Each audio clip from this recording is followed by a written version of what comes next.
Jay Kakay, a first-year PPED college student, and today I will demonstrate a non-locomotor movements and explaining the group of muscles that are engaged. So let's dive in. Stand tall and gentle sway your body to one side, engaging those side muscles.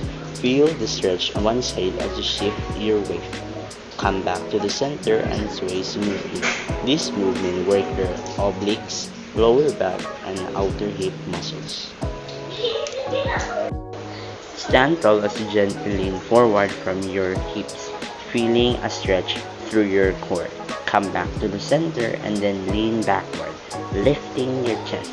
This swaying motion engages your core muscles, spine support, and hip flexors. Find the rhythmic flow between forward and backward swinging.